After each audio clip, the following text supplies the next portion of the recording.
Hello, friends. Welcome to another edition of the ATC Doublecut.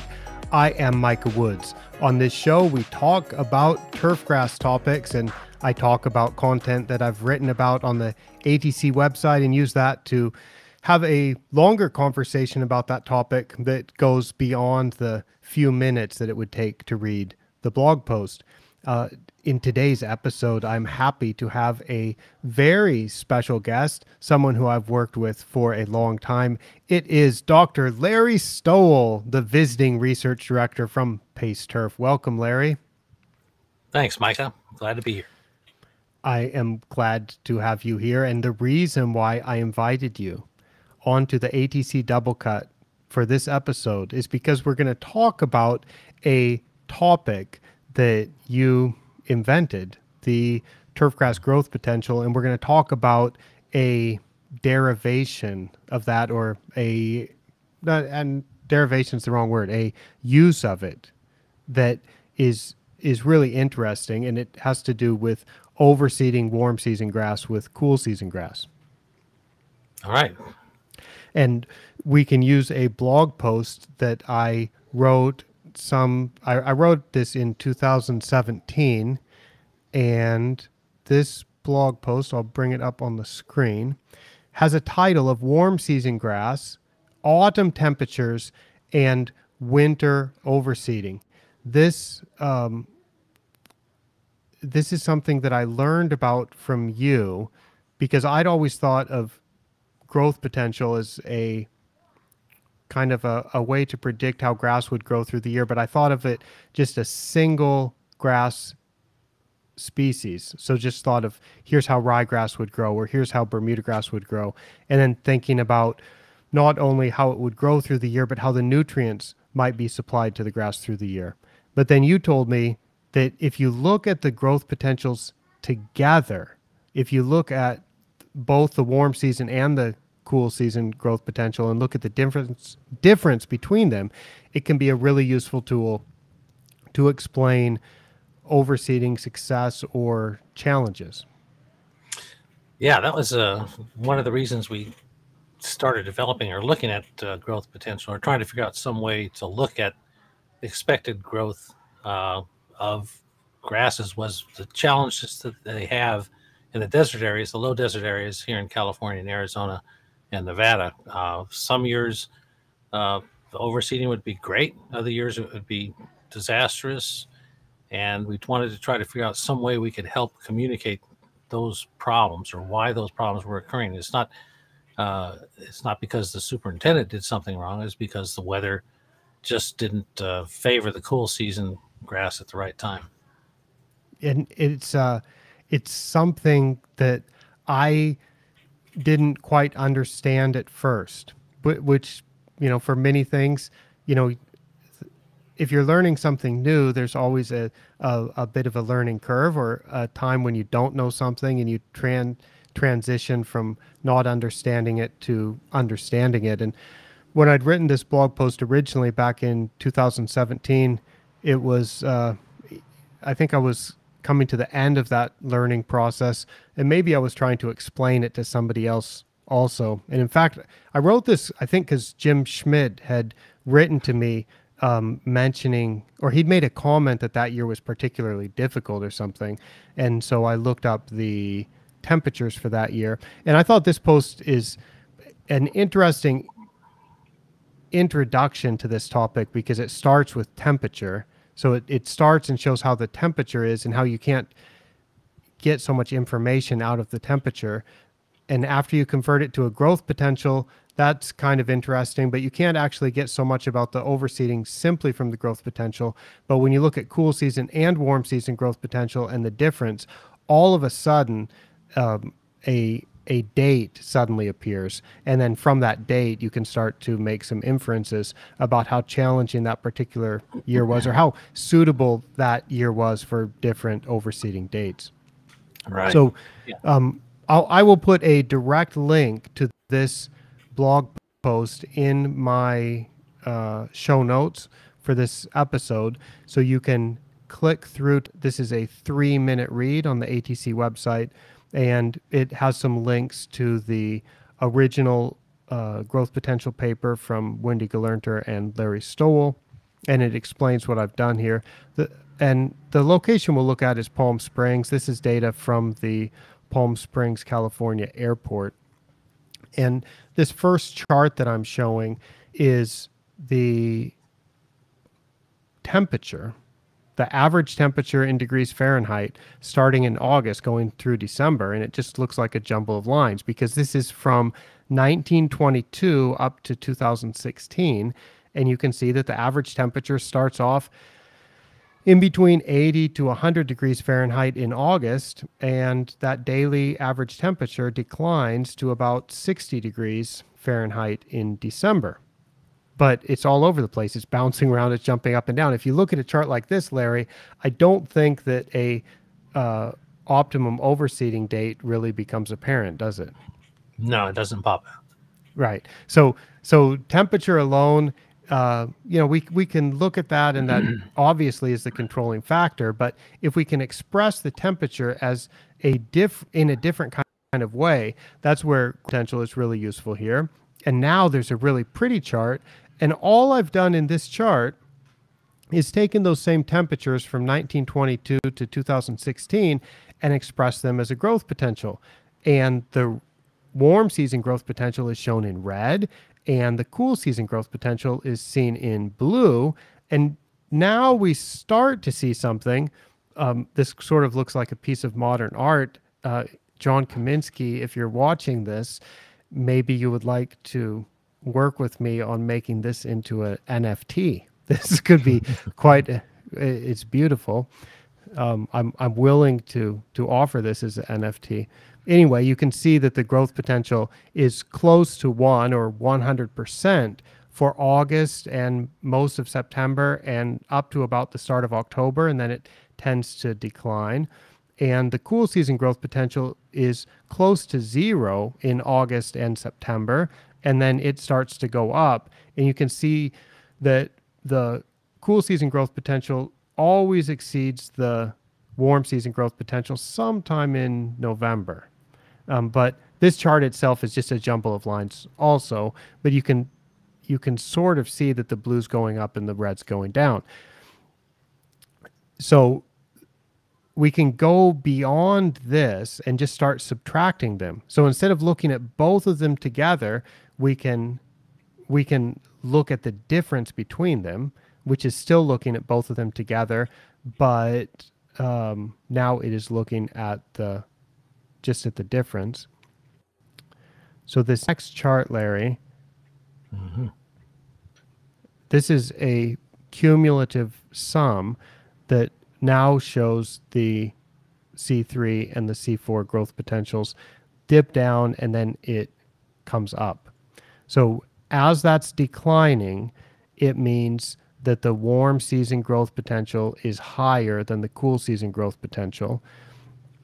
And when those lines are going up, when it's on the upswing, then that means that the cool season growth potential is higher than the warm season growth potential.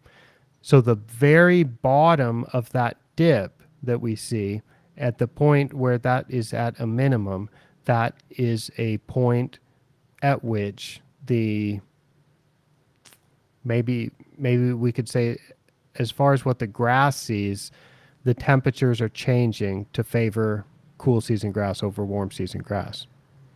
Yeah, that inflection point's pretty good, and it'll vary from year to year. And then in those desert locations, they don't get to pick the date that they overseed because they have various restrictions on when they can overseed. So some years, one group will look like they were champions, and the other years another group, depending on the date that they overseeded and the inflection point. Of course, it's not quite as serious as it used to be in the past because they use a lot more aggressive methods for taking the Bermuda down and burning it down with herbicides and growth regulators, but it still can be a serious problem. And if you don't get full establishment of the ryegrass before it gets too cold, then you're just stuck with a sort of a thin ryegrass stand until February, and then it'll finally be filling in. So you could be too early or be too late. Yeah, it depends on the year, where that inflection point is. Because if you get it down too early, the Bermuda is going to still be growing like crazy. And in those cases, when the if the I guess in both cases, if you just don't get a strong enough stand, you're just going to be putting more ryegrass out. And in today's economic conditions and availability of ryegrass seed, you really would rather not put out another 400 pounds of rye seed per No, acre. that would be expensive. So then then I took those data.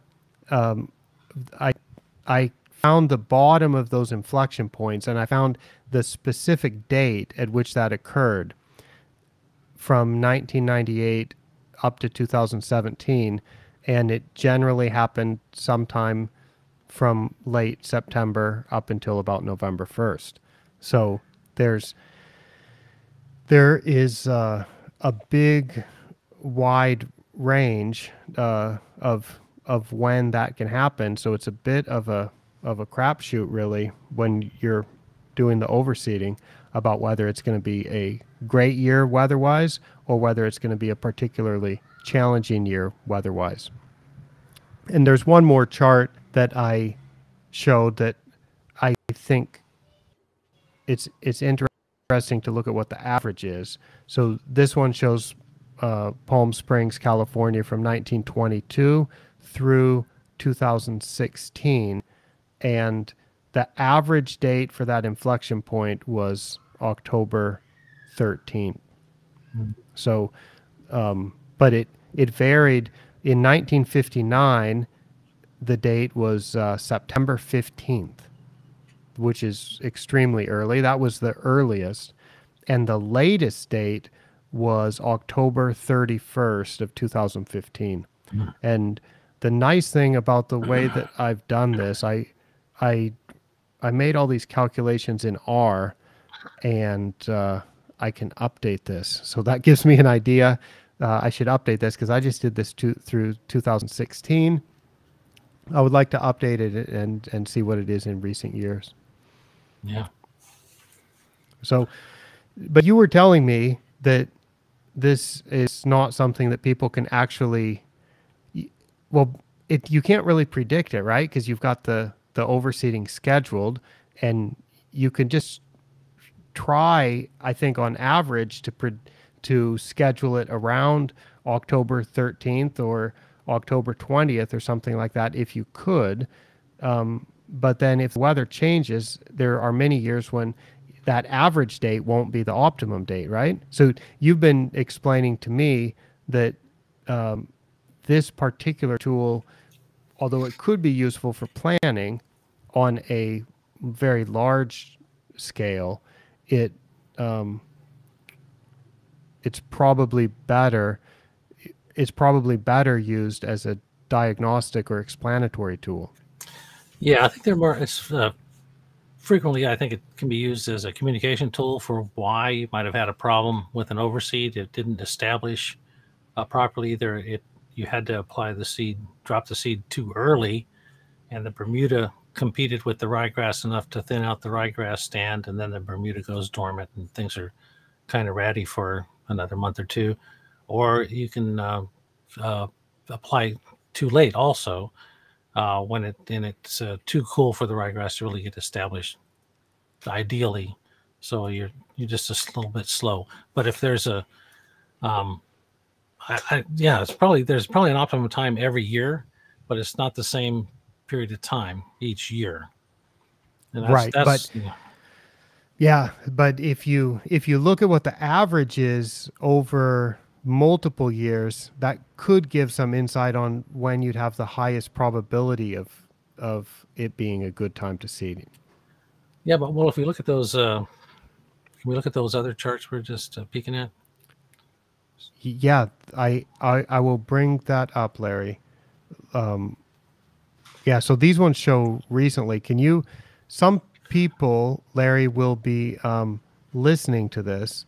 So please explain as well as you can what we're looking at on these growth potential charts. Okay, we're looking at a few years of the plots of the cool season growth potential minus the warm season growth potential. So during the winter time, the there's a blue line that we're using for uh, the average, or using for the year we're looking at, which is, for example, we're going to compare it to 2021. So we have the full year of growth potential where it stays above zero, the delta change above zero until you get into about May, and then it goes through zero, goes negative, so that we're seeing the warm season dominating because it's C3 minus C4. Through the summer, the warm season dominates, and then the area of the curve that we're most interested in is when that curve turns up in the autumn, in the fall, as and the cool seasons start to dominate again. So Mm-hmm. that's what we're showing in these graphs, and of the overlays we're seeing here, we're looking at 2021, and the red line is 2022. So that's this Mm-hmm. year to date, and we're a couple of weeks at least behind the time when cool season grasses were going to be growing favorably last year. So Yeah. it's going to be quite a difference compared to, if you compare 2021 to 2020, it'll be quite a difference in 2022. So this year it looks like there's going to be a little bit of a rough bump if you overseeded early. If you're overseeding after I think the 15th of October, I think you're going to have pretty good luck. But before the 15th of October, it's going to be a little bit sketchy due to the competition with the warm season grasses. Yeah, because what that chart is showing for this year is that the growth potential for cool season grass was extremely low until October 15th, and been it's only recently been getting a little bit better, but even now the warm season growth potential is still higher than the cool season growth potential. So for these charts to match up exactly with what I was showing, which was cumulative, we would be looking at the point where that line crosses the 0 point. So that would be Mm-hmm. the inflection point, I think. And Roughly, your yeah. way of making these charts is this is a much more elegant way to do it than the cumulative sum, I think, I guess because it's one of the things to note that in the Palm Desert area is it looks like the conditions are similar to 2020. So if everybody can remember a couple of years ago how the overseed went, it looks like this year is going to be similar. hmm yeah, it's certainly tracking very closely. Larry, could you scroll up and look at 2017 and see if that was a late year also, if that matches with what my blog post was showing? Yeah, see, so look at 2017 there, Larry. That that crossed over in early November, yeah, November. right, Yep. yeah, So 2017 was also quite a late year in terms of the temperatures stayed warm right, for all through October, and so that right. also 2017 would have also been an extremely difficult year for an early overseed. Yeah, and then most of these locations they'll try to have their overseed really beautiful by Thanksgiving. So if there's not enough time for after the warm season grasses stopped competing with the ryegrass, for the ryegrass to grow up and get a full stand with multiple tillers, things will look weak. So it's because it gets cold in the desert, Mm-hmm. so those cool season grasses don't really grow like crazy. You can see their maximum GPs aren't that high. Uh, Yeah, yeah, it's yeah, because in the winter um, you're not as peak for cool season grasses in the winter as you are peak for warm season grasses in the summer. right. So yeah, it's it's very interesting. And just a note here, Larry, all of the Pace Turf subscribers can find charts like this on the weather tab on the website. So if you go to paceturf.org and go to the weather tab, at the top of the page, you can find the C3 minus C4 GP chart, and that will show you this 5-year climate summary chart of this particular item. So it may be interesting for you if you're in an area where you overseed, or if you wonder what this chart would look like for your location, you have that in your weather page. Absolutely. And and we're working on updating the code to in the future to have some of these overlays of the current year-to-date information. So when we see something interesting that seems like it's timely and could be useful, we can also share that. So I think it's really good insight on your part, Larry, on many things related to this. Number one, just coming up with growth potential anyway, which seems so simple once we've thought of it, but before it existed, it didn't exist. So you know, but now that we have it, it's like, wow, that sure is a cool way to express how grasses grow through the season. And then also to come up with the idea of looking at the difference between them, which is also something quite simple, but then it shows when you're doing overseeding, or if you're looking in the springtime when you might be transitioning, when the transition would happen, and when you might time activities related to that, that also shows quite clearly on this type of chart. So it was a great insight to have the difference between them. And then I think it's really, really interesting to plot the current year's year-to-date data over last year and over the previous year and over the year before that. Some recent years that one can remember and just say, okay, because every golf course superintendent or turfgrass manager knows that the weather plays a controlling role in how the turfgrass is going to perform and how it's going to look and the types of work that are required. So to be able to compare this year's weather data at your location to the previous years can provide some insight and some understanding about some, you know, if something worked really good in that year and the weather seems to be the same, then maybe that's going to work good this year too. Yeah. So well done, Larry. I am in awe sometimes of all of the impressive turfgrass things that you have come up with. It's all fun stuff. I'm looking forward to see what you do next. It's in your hands. So for anybody who doesn't know, and in fact, I don't think we announced this the last time we talked. Larry was a guest on the ATC Office Hours show earlier this year when we also talked about turfgrass growth potential. And when we did that, I recall, Larry, that we just talked about growth potential. We didn't announce that I would be taking over as the director of Pace Turf, and we announced that in the end of June, I believe. And since then, I've been in charge of Pace Turf, and it's a wonderful information resource for turfgrass managers all over the world, where you can find information like these growth potential charts. Yeah. Subscribe. That's all we can say. Sign up today. Yeah. Yeah. Sign up today. That I don't have sponsors for the ATC Doublecut, but if I would read advertisements, I may sometime, I'll just start reading advertisements from Pace Turf and just give some of the reasons or examples. I maybe I should do a segment on the show. I know you're not really into podcasts and watching my turfgrass YouTube videos, are you, Larry?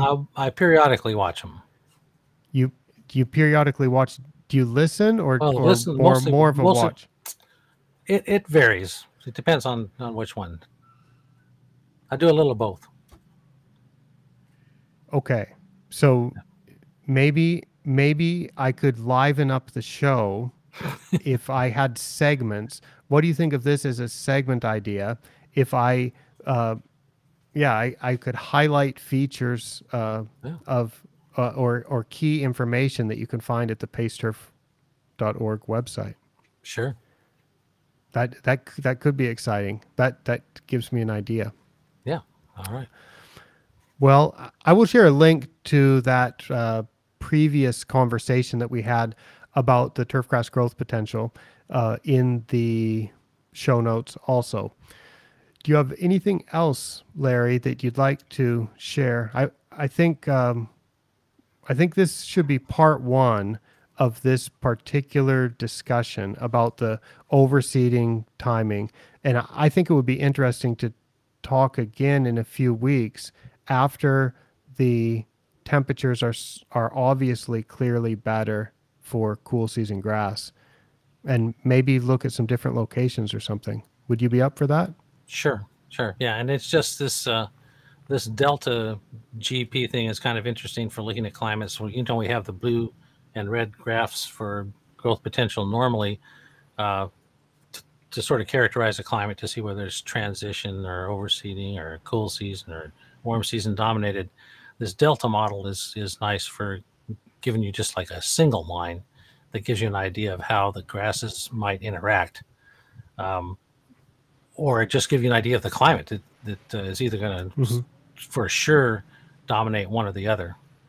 And Yeah, I think this would be really interesting for transition zone areas also. mhm, So yeah, if you're in Tennessee or North Carolina or Virginia or something, and maybe you're growing all one type of grass, or you're growing both warm and cool season grass, you may not be doing overseeding, but you're dealing with a climate that sometimes is more suitable for warm season, sometimes is more suitable for cool season.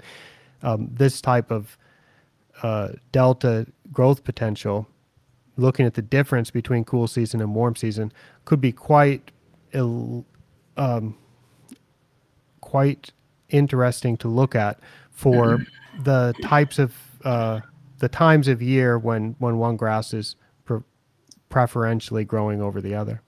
yeah. And I think it also helps in for variety selection in NTEP trials. We've talked about this a little bit. If you have an idea of what your climate looks like in a simple graph, then you can compare it to the NTEP locations, which PaceTurf provides those also, so you can get a rough idea which location you might want to look at. And like in California, we only have UC Riverside, and there's not too many areas where they are running NTEP trials. But it's interesting, in that location is a sort of a transition environment. It's in between the desert and in the coast, so it's like it doesn't favor. It's like nothing's favorable for cool season or warm season grasses. It's ideal for stressing grasses out. Either Yeah, it'll and stress cool and warm season grasses. yeah, that's I see some of the photos from Dr. Jim Baird Hmm. sharing some of the diseases that they get, and the salinity stress and the drought stress, and sometimes he's so successful that the grass even dies. So that, Yeah, yeah, you can do that in that kind of location. very easily. All right. All right, Larry. Well, thank you so much for joining me for this discussion, and let's plan to talk again in a few weeks or in a month or something, when we have a chance to look at some different locations and discuss more about this Delta GP. So this one was just kind of to introduce that this exists, that you can look at the difference between it. I know some people are already aware of that, but for people who aren't, then this serves as an introduction, and I'll probably put some updates about this also on the PaceTurf website. So check it out, and be sure to subscribe. All right. Thanks, Larry, for joining, and I'll talk with you next time. Bye-bye. Okay, I will sign off from the show, everybody. For ATC from Yantakao, Thailand, I am Micah Woods.